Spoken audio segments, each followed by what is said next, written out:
Hello students, hi everyone, welcome to Learning Commerce. Today we are going to start the chapter 3, that is called unit 3 of your macroeconomics, that is determination of income and employment, जिसके अंदर हम aggregate demand, aggregate supply यानी उससे सारे related aggregates को हम detail में पढ़ेंगे। तो आज इस क्लास के अंदर हम स्टार्ट करेंगे एग्रीगेट डिमांड और एग्रीगेट सप्लाई के बारे में। ठीक है, तो एग्रीगेट डिमांड क्या होती है, एग्रीगेट सप्लाई क्या होती है, उसको एक एक करके आज की क्लास में हम डिस्कस करेंगे।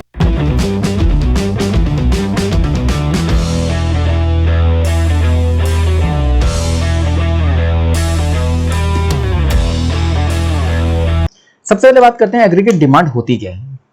एग्रीगेट डिमांड जो कि हमारे पास मैक्रो इकोनॉमिक्स का सबसे इंपॉर्टेंट पार्ट है। जब हम माइक्रो और मैक्रो को पढ़ते थे तो माइक्रो में पढ़ते थे इंडिविजुअल आदमी की डिमांड पढ़ रहे हैं, demand of a single consumer, but यहां पर हम बात करते हैं डिमांड पूरे देश की, इकोनॉमी एज अ होल, पूरे इकोनॉमी की टोटल डिमांड कितनी है, that is called aggregate demand.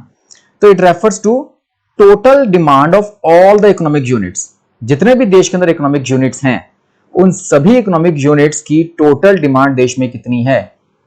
ठीक है ना, that is called aggregate demand. अब क्योंकि डिमांड जो है उसका पूरा का पूरा इक्विवेलेंट चीज है एक्सपेंडिचर, क्योंकि डिमांड का मतलब एक्सपेंडिचर, तो इसीलिए हम इस एग्रीगेट डिमांड को हम टोटल एक्सपेंडिचर भी कह सकते हैं। जितने भी हमारे देश के अंदर सेक्टर्स हैं, हाउस होल्ड सेक्टर है यानी हम लोग परिवार वाले, सरकार है, कंपनीज हैं और फॉरेन सेक्टर भी है, इन सब द्वारा जितने भी टोटल एक्सपेंडिचर किया जाएगा वो देश की डिमांड बनेगी। ओके, तो एग्रीगेट डिमांड और aggregate expenditure is the same thing. Aggregate demand is the total value of final goods and services which all the sectors of economy are willing to buy. देश के सभी sectors मिलकर जितने भी final goods and services पर खर्च कर रहे हैं या खर्च करना चाहते हैं, खरीदना चाहते हैं, उन सबकी टोटल वैल्यू को ऐड कर दिया जाए तो बन जाती है एग्रीगेट डिमांड। इसीलिए aggregate demand is also known as aggregate expenditure. तो AD is equal to AE, ध्यान रखना, aggregate demand is equal to aggregate expenditure. मैंने आपकी बात की कि टोटल डिमांड सभी यूनिट्स की, सभी सेक्टर्स की।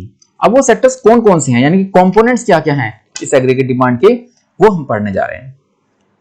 हमारे जो कंपोनेंट्स हैं, हमारा जो पहला सेक्टर है इसके अंदर है प्राइवेट कंजम्पशन डिमांड, यानी हमारे हाउस होल्ड्स की टोटल फाइनल कंजम्पशन एक्सपेंडिचर क्या होती है।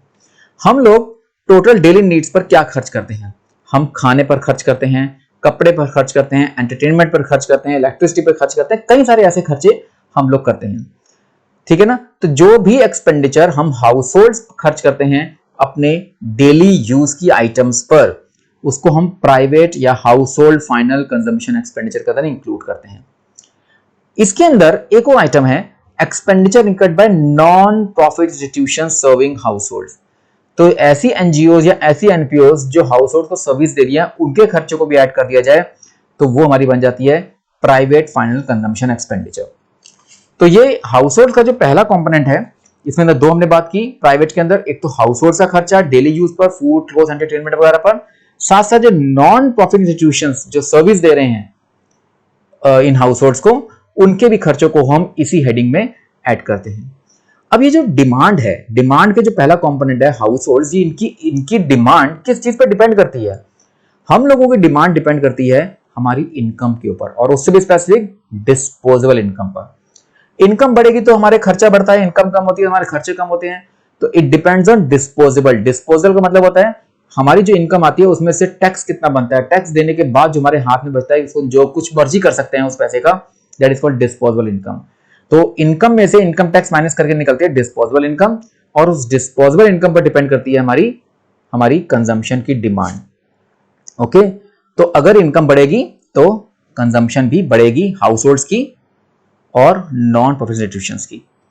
तो ये पहला पार्ट हो गया जो कि पूरी इनकम पर डिपेंड करेगा। दूसरा कंपोनेंट जो है that is investment expenditure. Investment का एक्सपेंडिचर कौन सा होता है, जो कंपनीज करती हैं। It is the expenditure incurred by private firms on capital goods पर, मशीन्स पर, फिक्स्ड एसेट्स पर। वो जो इन्वेस्टमेंट पर खर्चा कर रहे हैं जिसकी वजह से जो मदद कर रहे हैं उनको गुड्स एंड सर्विस प्रोड्यूस करने में, that is known as investment expenditure. Total expenditure जो प्राइवेट फर्म्स कर रही हैं। अब ये जो एक्सपेंडिचर ये वाला है इन्वेस्टमेंट, जैसे बताया था जो हमारी कंजम्पशन है वो तो इनकम पर डिपेंड है। ठीक है ना, सी डिपेंड्स ऑन, मैं यहां लिख देता हूं, see depends on income. Okay, लेकिन जो इन्वेस्टमेंट है वो डिपेंड करती है मार्केट में रेट ऑफ इंटरेस्ट क्या चल रहा है लोन पर, क्योंकि ज्यादातर जितनी भी इन्वेस्टमेंट की जाती है कंपनी द्वारा वो लोन लेकर, बोरो कर बैंक से लोन लेकर वो इन्वेस्टमेंट करते हैं। तो साफ मतलब है जब तक रेट ऑफ इंटरेस्ट लोन पर कम नहीं होगा तब तक वो इन्वेस्टमेंट एक्सपेंडिचर अपना नहीं बढ़ाएंगे। तो इसलिए जो इन्वेस्टमेंट है, investment depends on rate of interest. Market में रेट ऑफ इंटरेस्ट क्या चल रहा है, रेट ऑफ इंटरेस्ट बढ़ेगा तो इन्वेस्टमेंट कम हो जाएगी, रेट ऑफ इंटरेस्ट कम होगा तो इन्वेस्टमेंट बढ़ जाएगी। तो consumption depends on income and investment depends on rate of interest. तो दो टाइप के खर्चे तो ये हो गए, ये हम लोग कर रहे हैं, नॉन प्रॉफिट इंस्टीट्यूशंस कर रही हैं, और ये कंपनीज करती हैं, रॉ मटेरियल पर करें, कैपिटल गुड्स पर करें, फिक्स्ड एसेट्स पर खर्च करें, जिससे कि वो आगे जाकर उनकी कैपेसिटी बढ़ती है और गुड्स एंड सर्विस की प्रोडक्शन को बढ़ाते हैं। तीसरा हमारा जो कंपोनेंट है इसका गवर्नमेंट का खर्चा। सरकार गवर्नमेंट किस तरह के खर्चे करती है, चाहे सरकार चाहे कंज्यूमर गुड्स पे खर्चा करे, कैपिटल गुड्स पर खर्चा करे। अब गवर्नमेंट अपने एम्प्लॉयज को सैलरीज देगी तो वो खर्चा भी आएगा, अगर वो रोड ब्रिजेस पे खर्चा करेगी बनाने पर तो वो भी खर्चा इसके अंदर इंक्लूड किया जाएगा, सोशल वेलफेयर के लिए खर्चा करेगी, हर तरह के खर्चा जो भी सरकार करती है कॉमन नीड्स को पूरा करने के लिए, सोशल नीड्स को पूरा करने के लिए, उसके अलावा अपने एम्प्लॉयज को पेमेंट करने के लिए, यहां तक कि अपने लिए अगर कुछ कंजम्पशन गुड्स पर भी खर्चा करना है तो वो खर्चे भी सरकार की गवर्नमेंट एक्सपेंडिचर की कैटेगरी में आएंगे। अब देखो ये जो हमारे पास फाइनल कंजम्पशन एक्सपेंडिचर है इसको बोलते हैं हम सी, ठीक है, ये बोलेंगे हम आई, जो मैंने इन्वेस्टमेंट की बात की, गवर्नमेंट एक्सपेंडिचर बोलेंगे जी। हमारा जो फोर्थ कंपोनेंट है इसका वो है नेट एक्सपोर्ट्स। नेट एक्सपोर्ट्स का डिफरेंस मतलब होता है एक्सपोर्ट्स माइनस इंपोर्ट्स। एक्सपोर्ट्स के लिए हम सिंबलाइज कर रहे हैं एक्स और एम को सिंबल दे रहे हैं इंपोर्ट्स के लिए। तो it is the difference between the demand of our domestic goods by the foreigners. अगर हमारे देश की चीजों की डिमांड फॉरेनर्स कर रहे हैं उसको बोलेंगे एक्सपोर्ट्स, और अगर हम लोग डिमांड कर रहे हैं फॉरेन गुड्स की दैट इज कॉल्ड इंपोर्ट्स। तो इसी एक्सपोर्ट्स और इंपोर्ट्स के डिफरेंस को बोलते हैं हम नेट एक्सपोर्ट्स। ओके, इसका मतलब चार कंपोनेंट पढ़े हमने। पहला फाइनल कंजम्पशन एक्सपेंडिचर जिसको बोलेंगे C, investment expenditure second component I, government expenditure third component G, और फोर्थ कंपोनेंट हमारा नेट एक्सपोर्ट्स का जिसको बोलेंगे एक्स माइनस एम, मतलब एक्सपोर्ट्स माइनस इंपोर्ट्स। तो C plus I plus G plus X minus M that is called AD and it is also called AE. तो AD और एई दो चीजें हैं और दोनों को हम सी plus I plus G plus X minus M करके डिनोट करते हैं। तो this is the first equation of aggregate demand. लेकिन होता क्या है, चार सेक्टर्स जरूर हैं, पर क्योंकि हम अपने इकोनॉमिक्स के कोर्स के अंदर टू सेक्टर मॉडल को फोकस कर रहे हैं, तो टू सेक्टर मॉडल में हम अपनी कन्वीनियंस के लिए एडी को दो ही कंपोनेंट में डिवाइड कर रहे हैं, that is C and I. तो इसलिए सिंप्लीफाइड करने के लिए एडी को हम सिर्फ सी प्लस आई की फॉर्म में ही आगे जाकर पूरे चैप्टर में पढ़ेंगे। चार कंपोनेंट जरूर हैं, थियोरेटिकली ध्यान रखना बच्चों कि आपके पास ये चारों कंपोनेंट्स आपको पता होने चाहिए जो कि कंपोनेंट्स ऑफ एग्रीगेट डिमांड का क्वेश्चन बनता है। तो आपका पहला क्वेश्चन तो होगा एग्रीगेट डिमांड होती क्या है, दूसरा कंपोनेंट ये है कि आपका क्वेश्चन कि एग्रीगेट डिमांड के कंपोनेंट्स कौन कौन से होते हैं, और एडी और एई बराबर कैसे होते हैं, तीन चीजें हो गई। तो साथ ही साथ अब टू सेक्टर मॉडल में हम आगे जो पढ़ेंगे पूरे चैप्टर के अंदर वो हम चारों को नहीं पढ़ेंगे, सिर्फ सी प्लस आई को। तो AD is equal to C plus I को ध्यान रखना है आगे आने वाले टॉपिक्स के लिए। ओके, आगे बढ़ते हैं। Next topic aggregate supply. हमने माइक्रो मैक्रो में जब चीज डिफरेंस पढ़ते थे तो वही बात करते थे, जैसे कि सप्लाई खाली इंडिविजुअल सप्लाई की बात करते हैं तो वो पूरे एक प्रोड्यूसर की सप्लाई है, एक इंडिविजुअल प्रोड्यूसर की सप्लाई है। लेकिन एग्रीगेट सप्लाई जो है पूरे देश के जितने भी प्रोड्यूसर्स हैं उन सबकी टोटल सप्लाई को ऐड करके हम एग्रीगेट सप्लाई कैलकुलेट करते हैं। It refers to total production and supply of commodities of all producers in the economy. यानी कि एक टाइम पर एक इकोनॉमी के अंदर जितने भी प्रोड्यूसर्स हैं, हर तरह के प्रोड्यूसर्स कोई भी चीज बना रहे हैं, कोई भी सर्विसेज दे रहे हैं, उन सब की टोटल प्रोडक्शन टोटल सप्लाई को ऐड कर दिया जाए तो बनती है एग्रीगेट सप्लाई। तो इकोनॉमी एज अ होल पूरे मैक्रो अप्रोच से पढ़ते हैं। अब इसको पढ़ते कैसे हैं, it is measured in terms of value added, यानी जैसे हमने वैल्यू एडिड का टॉपिक पढ़ा था, वैल्यू एडिशन कितनी हुई है या टोटल इनकम कितनी जनरेट हुई है, ठीक है, जो वैल्यू एडिशन हुई प्रोडक्शन के अंदर या इनकम जनरेट हुई उसको इस फॉर्म में मेजर करते हैं एग्रीगेट सप्लाई को। अब एक और बात देखो, it also refers to disposable income.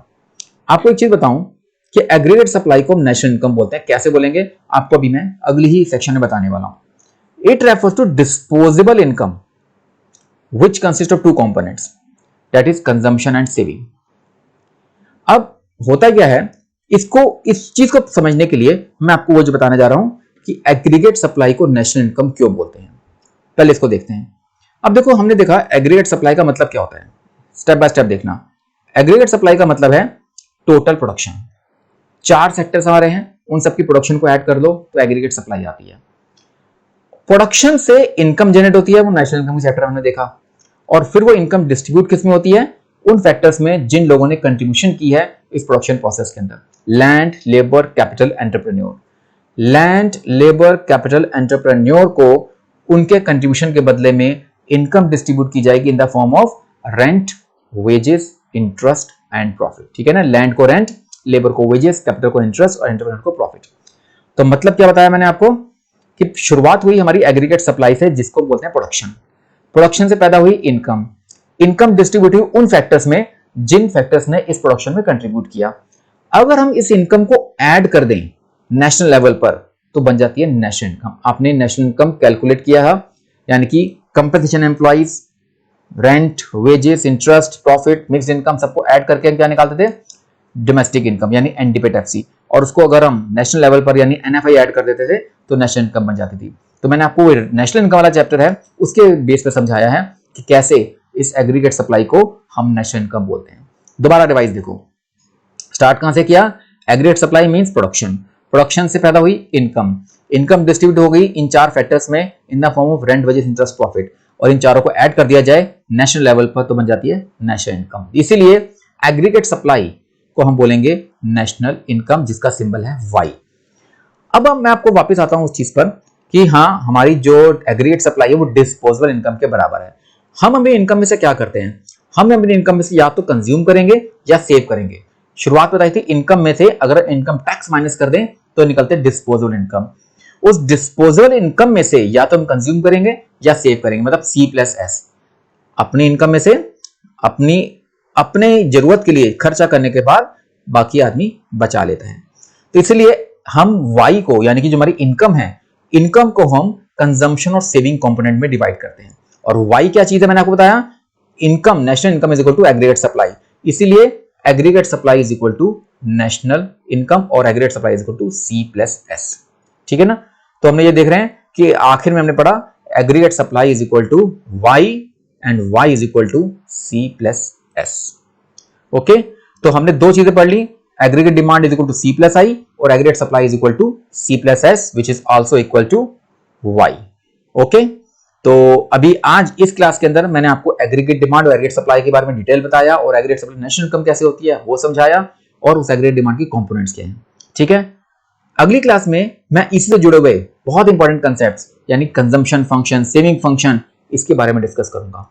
Okay, till then stay connected with Learn Commerce and stay connected for the coming videos. Thank you once again.